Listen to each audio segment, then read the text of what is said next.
اللہ کے نبی صلی اللہ علیہ وسلم جماعت سے نماز پڑھ چکے تھے۔ ایک آدمی آتا ہے، اللہ کے نبی صلی اللہ علیہ وسلم کہتے ہیں من یتصدق علی ھذا، کون ہے جو اس کے ساتھ ثواب میں شریک ہوگا؟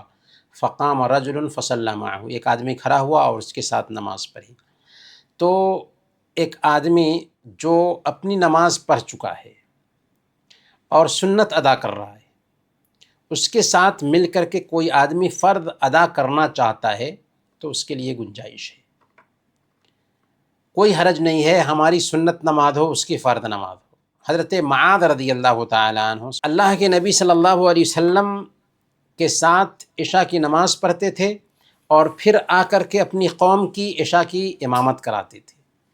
تو حضرت معاذ رضی اللہ تعالیٰ عنہ کی جو عشاء کی نماز تھی وہ تو ہو چکی ہے، اپنی قوم کو جو امامت کراتے تھے ان کی وہ سنت نماز ہوتی تھی۔ تو اس بات کی بہرحال گنجائش پائی جاتی ہے کہ اگر ہم سنت پڑھ رہے ہیں، کوئی آدمی ہمارے ساتھ مل کر کے فرض نماز پڑھنا چاہ رہا ہے تو ہم پڑھا سکتے ہیں، ہم یہاں تک کہ آواز بلند کر کے امامت اس کی کر سکتے ہیں، اور ہماری وہ جو نماز ہوگی وہ سنت نماز ہوگی اور پیچھے پڑھنے والے کی نماز فرض نماز ہو جائے گی۔ حضرت معاذ رضی اللہ تعالیٰ عنہ اپنی قوم کی عشاء کی نماز پڑھنے کے بعد امامت کرا رہے ہیں۔ جزاک اللہ خیر۔ بارک اللہ۔